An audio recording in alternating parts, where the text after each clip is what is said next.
to give my yes to you today. I choose. Good morning. It's Thursday, the 29th of May. It's also Ascension Day.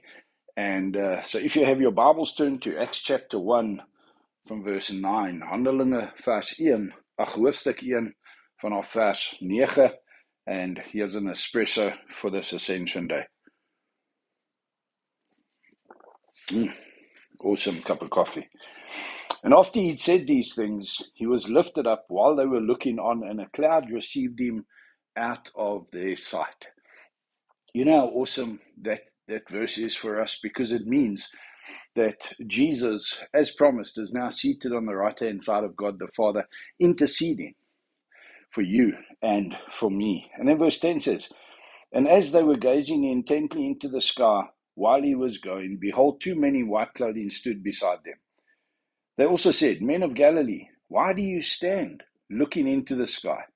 This Jesus who has been taken up away from you into heaven will come in just the same way as you have watched him go into heaven.'" It's now not time to stand around and look up into the sky.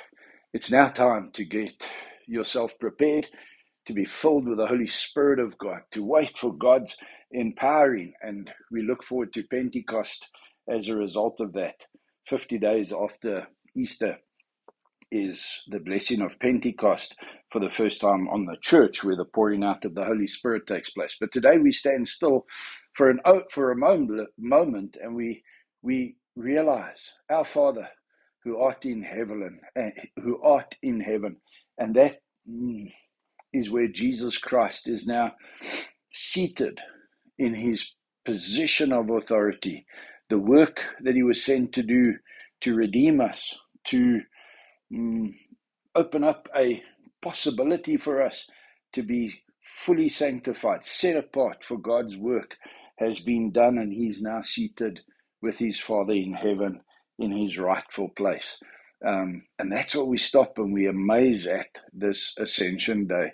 And then we realize too that we can't just stand around looking up into the sky. We who are born again have been sealed with the Holy Spirit of God, and we have work to do. We have to be about the continued work of Jesus Christ on earth through his disciples who are filled, empowered, and led by the Holy Spirit of God. Our work doesn't stop.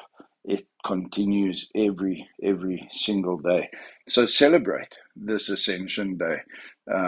It's no longer a public holiday, and you may have to be at work, but as you go through what you do today, just remind yourself, our Father who art in heaven, Jesus Christ, who's accepted. Die werk is klaar. Jesus Christus sit nou aan die regterhand van die Vader in die hemele, en hy tree in vir ons by die Vader. Hy laat die Vader weet wat het is om 'n swakkeling, om 'n mens te wees, om moeg te wees aan die einde van 'n dag, en wat het is om honger te ly en kwaad te wees, en alles wat ons deurgaan, het Jesus Christus mos op aarde beleef, en hy sit nou daar, nie as een wat vervreemd is en wat bo ons omstandighede sit. Hy verstaan en hy weet alles, en onthou, hy het sonde geleef sy hele lewe. Wat 'n voorbeeld vir ons. En hierdie Hemelvaartdag mag jy die teenwoordigheid van God se plan in jou lewe beleef, en raak opgewonde daaroor. Deel dit met mekaar. Have a wonderful Ascension Day, and may the Lord richly bless you with his presence and his power. I hope you have a wonderful Thursday.